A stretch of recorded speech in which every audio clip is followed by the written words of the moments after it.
When you're passionate about something and your end goal is to deliver something, right? You cannot see these people on the side just like, I call it like a virus. Because what is a virus? It comes to the cell knocking, hey, and then the cell says, you look familiar, because it makes himself look familiar. Then it comes in and just takes over your body.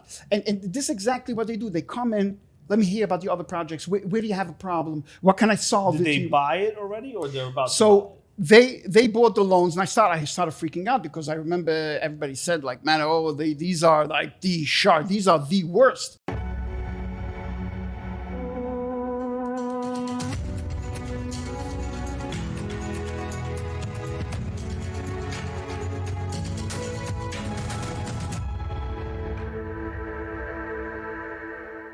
So in 2014, I switched over to Lefferts Garden. I started buying up property for literally next to nothing at the time. So you went to burgeoning neighborhoods and you essentially improved the locale of those neighborhoods. Yes, and I already had a fan base, which was very helpful. Meaning the brand, the Hello Living brand. Hello Living brand, but it created a fan base, meaning that there were people, I had no idea, but I was once talking by a BizNow conference, and after I came, somebody comes over to me and says, like, I'm a big fan. I said, okay. Yeah, like what?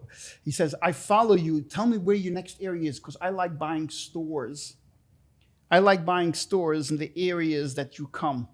So he wanted to go on North Street Avenue, and he bought stores following me, nice coffee shop. So it actually worked in my favor. So I would give them, a lot of tips where I'm going to do the next development, because they started buying up small things also to make it better. I didn't care. I didn't believe, I was never afraid of competition. The opposite. I invited competition because I was doing something, I was attracting a different clientele, and it didn't bother me that the opposite, that there were other people also building.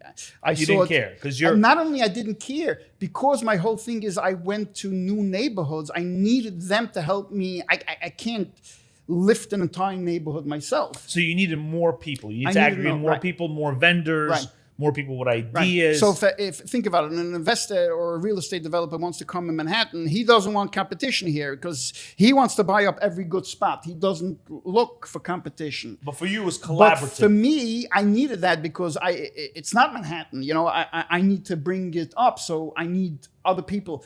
You like buying stores and redoing stuff? Perfect. You follow me. Come with me. This is where I'm going to be going. This is and it raised the value of your properties. And small developers that were going to buy like 20, 30 and build like a 6, 8, 10 family home. Yeah, like that's what I want. I have a question for you. You had a lot of success early on, and you had a lot of success through building in Lefferts. How much money did you have under management at that point, from when you first began, from the $25,000 to basically up until, say, 2019, I was $100 million, $200 million, probably $500 million. $500 million. Yeah. So it was about $500 million in debt and equity? No, constantly consumed. I had outstanding loans and things. It was probably in the hundreds of million around. And then you take from people. There was so much. And this is a funny thing because we were talking before and was saying, I was mentioning that after one of the conferences that I gave, a group of young people came over and they said, like, I'm so inspired, I want to go into real estate. And I ask, why? And they say, oh, because I want to be rich. And I say, why? Why do you want to be rich? And because and they said, what? So I can have freedom. I can go. I want to hang out with my friends. I want to buy a boat. I want to go. So I told them, then if that's your end goal, then that's where you're going to end up always. If there's going to be a business deal in the middle, you're working on something, and your friends call you up, hey, we're going out, we're having fun. If this is your end goal, that's where you're always going to run. In order to be successful in business, you have to enjoy the art of what you're doing yourself. In other words, I didn't do this, because I wanted money. I did this because I love to create and to do things. Making money is a byproduct. So you were driven by purpose. So for example, you love to share, you love to give advice, and I see it on podcasts and even on the social media and groups. People ask you something, you share. You don't even charge. No. You enjoy what you do. You enjoy the podcast. Correct. if this podcast is going to bring you money through different sources, I don't care about that. I don't care. Maybe it will, maybe it won't, No, but it's a byproduct. Correct. And but it's a byproduct of what I enjoy. Exactly. And that's what the goal has to be. So, I can't listen to you if I don't enjoy what you're talking about, right? So it's very hard to pretend to do that. Exactly. So this is the same in the real estate also. It's not about, how much money I didn't even know my net worth constantly. The only times I knew was when you're applying I had for to a new loan. When I had to have like being audited and getting the numbers. And every single time I saw the numbers, I said, oh, wow. And I couldn't even believe it myself. But for me, it was never about the money, because the money, once it's no longer a job, in other words, where you're in the machine, you're in the machine, there is no such a thing as money. You don't have money. You have value. And everybody wants to do business with you. Banks will throw money at you. Everybody wants to do business because you have value. And that's what you're worth. Not what you're really worth, but what people perceive. You're talking about influence. It's more than influence, because it's You're talking fact. about the name, the brand name. In other words, it's not money anymore. It's what you can do. It's what you can accomplish. It's your reputation. Reputation, by going to banks, by going to people, and they look at you. So they measure your success. Mm-hmm. So it's not your success. So you're able to tell a story of how successful you've become based on the projects that you've finished. And even though your net worth may be $1, it doesn't matter, because you're driven by purpose, and you're driven by creating, and you're driven by creating these communities that you feel happy about. So money is the byproduct, and purpose is really the end goal. Is the end of creating something, to making it happen. Yes, that's the end. That has to be the end goal in order for you to really succeed. If you're looking for freedom with having, the more money you have, the less freedom you have. Because you have to hold, you have to watch, you have to protect it. You take money from people, you take money from banks. Every day that there's a mishap is costing you money. You lose money every single day. How did you manage that? How did you? It is. Did you have a team of people? You have a team of people, but it's day-tight compartments. You have to plan literally almost like every day what you're going to accomplish, and at one point, that all goes out of the window, and you become more like a firefighter. Every day there's a different fire that you got to deal with, and you pick the biggest fire, the most destructive one, and you focus on that, and you move from.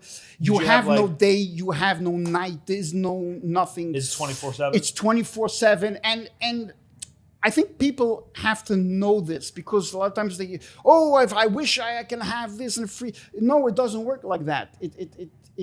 It becomes your business. You start growing your business. After a while, it becomes alive. It's alive. It needs to eat. You need to hire more people. You need to feed them. You're growing. It's almost like you're growing an army, and it's so exhaustive. Did you feel unstoppable at some point? That you feel unstoppable. And this is the hardest part, because it's dangerous also. You want to feel unstoppable because you need to keep going. And every day you're going to get hit with things, and you need to keep going. On the other hand, you feel unstoppable, and you make maneuvers or do things that it's going to come back to bite you. So let's talk about. So this is the eponymous rise of Hello Living. Okay, it's the eponymous rise of Hello Living. Let's talk about COVID for a second. Is COVID when things began to change and began to shift, or is COVID a rebirth of something? When did things start, cracking? When did things start, plateauing? When did things start going down? So, I think of COVID almost a little bit like a volcano in a way, right? A volcano is disruptive. And then once it finishes, everything grows back like beautiful green moss, and it grows back and it grows healthier. Right. And this is exactly what COVID is. It's a shock. It's like a reboot to the system. So if you almost finished the file, right? You're by the end of finishing the file, and the reboot happens before you finish the file, you're screwed. You gotta start again. And if you're literally starting off right when you're in the best position ever, because you're now in a very good position. For me, unfortunately, some of my buildings, literally, I had to finish the refinance was March 2020, and I was supposed to close. And the stock market crashed when COVID closed, and all the loans got pulled. And from there, it just like, what happened? Tell me slowly. Like when March 2020 came about, that was a horrible day. I remember myself where I was still in Queens, not in the city. I actually just signed a big space in Queens. So I remember that day very vividly. Everything that shut down. It was barren town in New York City. Everybody was sick. It was really a pandemic, right? It was a pandemic. We didn't necessarily know what it was. COVID really hit a lot of people hard. Right. And you had an epitomous rise, and 2020 is when things started to groove backwards. And nobody expected it. Nobody expected it. But what happened now is you can't refi, right? Because real estate is about the refi game. It's all about the refi. It's about it's basically plan, execute on your plan, refinance, right? Plan, execute on your plan, refinance. And in the planning stage, you have the seed capital, you have the equity investors, you execute, you refinance. If you can't refinance, you have to carry that interest. If you can't refinance, you can't exit your equity stakeholders. If you can't refinance, you can't put it into another project. So what occurs now is, do you feel stuck? Do you feel stuck in what's happening between 2020, we're in 2025, right? So I'm assuming between 2020 and 2022, things start occurring. So tell me about that. So for me, it started a little bit earlier. So here's the not so exciting part about real estate, about being a developer particularly. So you need constantly to get loans, right? In the beginning, I went to banks to give me the loans, whether it was Banco Popular, Excellent Bank, Investors Bank. All these banks are real banks, meaning they lend you money according to the deal. They're conventional. They're conventional loans. Those are the best, and those are the only ones that anyone should use. Why? Because they are not here to hurt you. They are not here to take anything away from you. They are here, plain and simple. They have their interest in the They have to make the interest deposits. You don't get to deal when you make a deal with the bank. You don't deal with the CEO of Investors Bank or Banco Popular. You deal with their bankers that they assign to you. And those people, they get a paycheck. They don't make more money, less money because your project was a success. They're in the groove. They're in the groove. Those are the best, and in my opinion, the only one. Now, the same way as my projects took off and were very unique and different, the same way it attracted all kinds of investors, it also attracted all kinds of bad sharks, bad lenders. So this is where it becomes tricky. So 2019 or 20? So in 2019. So in 2019, all of a sudden, I found myself that one of these big lenders, Madison Capital, who was coming. They wanted me to take a loan on a new project, and I didn't. They approached you. They approached me. I didn't take the project. In the end, they went and they bought off all my notes that I had currently with other lenders, and then backdated me, put me in default for found reasons. Why did they do that? Because now they have my loans because they like the building. They thought that what? They thought, hey, this is a perfect way how we can. These are good buildings. We feel comfortable taking them. But you were under default, or what was happening? No. They just bought it. They just bought it. Some of them, and it came to refinancing. So here's where it gets tricky. So as I said, when you deal with regular banks, you're dealing with the conventional banks, you're dealing with the bankers. They don't care about anything about your story. This is the loan you want. This is when you're refinancing. This is when you deal with, all of a sudden, the Josh Zegan, who's the head of Madison, right? All of a sudden, I mean, let's talk about it. Let's talk about it. let's so it comes down. Let's talk about it. Let's talk about it. Let me see. Let me walk your site. He's becoming my friend now. So Josh Zegan. Josh Zegan is my best friend. Oh, I'm going to help you in this project and every project. All of a sudden, I see myself, hey, wow, look, I really made it in this business. Not only can I raise equity easily, but I have like, and they're going to give me loans up to 80%. You know, I used to be like 60, 65. And you have to remember something, that when you're passionate about something, you cannot see, and your end goal is to deliver something, right? You cannot see these people on the side just like, I call it like a virus. Because what is a virus? It comes to the cell knocking, hey, and then the cell says, you look familiar, because it makes himself look familiar. Then it comes in and just takes over your body. And this is exactly what they do. They come in, let me hear about the other projects. Where do you have a problem? What can I solve? Did they buy it already, or they're about to buy it? They bought the loans, and I started freaking out, because I remember everybody said, like, man, these are like the shark, these are the worst. But instead, that's what everybody's telling me. I said, no, Josh, the nicest guy. He's my friend. We became very close.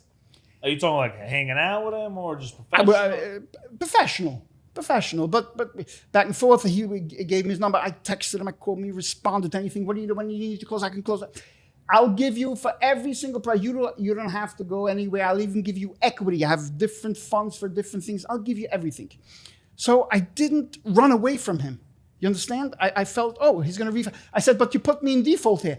You see, I have funds. I have to follow the rules on this fund. So for this fund, but for the next fund, I'm going to get you out of this. I'm going to get another fund to take you out from here. Why were you in default? I look back, and sometimes I think like when I'm looking back at emails, it's so hard for me to go back. And I see, like, how didn't I see this? Like, the guy was like, 2020. So it's so easy to go back and like see. Right. But while you're in it, you can't see it. You cannot see. But let me challenge you for a second. Let me challenge you for a second, okay? Let's talk about the lender and borrower relationship for just a second, okay? You know, it seems like in 2019 you were having issues, okay? You were having some issues. Maybe you were invested in many, many places, okay? You were invested. You had a lot of projects going on. You're at the height of your career, I'm assuming. And, you know, if Josh Zegan was here, he would probably say, well, look, I'm just a banker. I'm just a lender. You defaulted, right? You don't want to feel my wrath. You don't want to feel my friendship. You don't need me around or need you around. Why don't you just pay your bills, right? And pay your lender. So you know, you spoke about Poplar, and you spoke about Immigrant Bank, and you spoke about other banks, the conventional banks, and you also spoke about the ability to tell them a story, the ability for them to listen, the ability for them to invest into you, into Hello Living, and this whole concept and this whole brand. And then you have a gentleman such as Josh Zegan. Josh Zegan is obviously very well known in the industry. He's Madison Realty Capital. They've done billions in transactions. You know, he would likely just say, look, you got to pay your bills. You got to pay your bills. And if you're not paying your bills, I'm the one that purchased your notes, right? He purchased. So he's kind of like an uninvited guest into your situation. But I think he would say, and this is me challenging you a little bit, he would say, look, I'm an opportunist.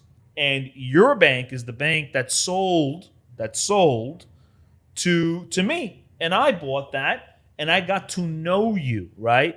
I got to know you, and yes, I see that there's a story there, but you also need to pay, and you failed to pay, and as a consequence of you failing to pay, and me being an uninvited guest, you know, I guess it's like 50-50. You know, he's at fault because he was an uninvited guest, and you're at fault because you didn't pay. You know, what's the conversation there? What's the conversation there from your point of view and Josh Zegan's point of view? Because if you're not paying and he's an uninvited guest, but he's in the business and you're in the business, how do you reconcile that? And that's what I'm really interested in, because I hear your point. He was your friend, but he was not your friend. He has business to do. You have business to do. It's an interesting concept, right? Pay your bills. I don't get into your life. You don't pay your bills. I get into your life. Is he just protecting his investors? Do you believe in your heart that he had, I don't want to say evil intent, but to take over your property? What is the thing that you're trying to point out in your relationship with Josh Zegan and Madison Realty Capital? Because that's where I'm challenging you. There's another side to this, right? But I'm sure you have your opinion about the way you viewed it.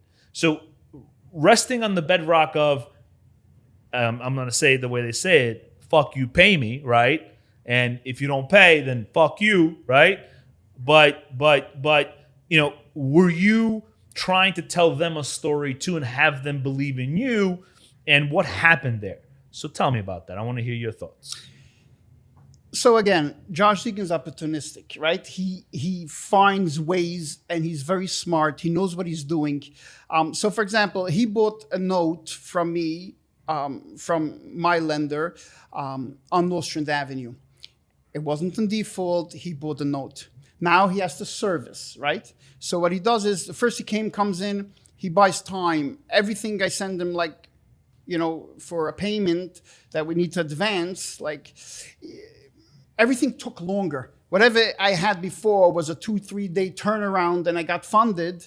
Here, all of a sudden, it was a week and a half. Then so there's a slowing process. And he did everything to slow down. Why? Because I had only enough money in reserve for the interest, like till up to November. He bought in the end of May. I was able to finish the building had he done everything accordingly, but he didn't. Like at one point, it was 8 weeks that I didn't get funding, and every time was a different excuse. Oh, I'm waiting for this, I'm waiting for that. I need to see an updated insurance. Everything that he can do to delay, because every day he was collecting a tremendous amount. And I kept saying, you got to start funding faster, otherwise I won't. Don't worry about it. If we need to extend, I have another fund. I can give you extra money. So it's all a game. But slowly, and I was literally coming to the finish line, and I saw like I can't wait to finish and get a new loan. I need to find a new lender. So I started going out to new lender right before I was able to finish the project. And the minute, this was already February 2020, and the minute I asked for a payoff note, he sent me back with a default that now I'm in default from when he bought it, like all the way back from May. So he kept funding the whole time at slow pace, but now he tells me, oh, you've been in default. So now from May, you have to pay another $4 or $5 million in interest to get out. How can I get out? So the answer to Josh Zegan's question would be, when he says, fuck you, pay me, is I can't pay you. Right. The reason I can't pay you is a consequence of what you did in slowly funding me, right? Yes. So that would be the answer, right, to Josh Zegan. But Josh would then say, well, look, you got to have reserves. You got to have reserves. You got to pay your interest, and you didn't have that. So, tough noogie, tough luck, right? Yeah. Tough luck. But you're saying in a burgeoning field. But again, that's why I'm saying he's a genius in this. He knows all the tricks in the trade. And again, as I said, and you didn't know them, and I didn't know it because you weren't dealing with those types of people. No, I wasn't. I was never dealing. When I started dealing with Josh, like it was so. This was a new breed. All of a sudden, I'm like exposed to a new, very sharp, very cunning. They dot their I's, they cross their T's and everything, but everything they do it just like you don't make it every step. So they have you looking at a turbine, and the turbine is turning, and you're kind of being sucked into the turbine. I'm being sucked into the turbine. I have to say, when I started realizing that I'm sinking and you can't get out. So what you're saying at that point, I was almost able to get out because I was going to take, I don't care what loans, anybody, just get out. So it wasn't the project, it was the behavior. No, the project was a success. It was the behavior between the lender and the borrower that changed. Yes. That's the claim.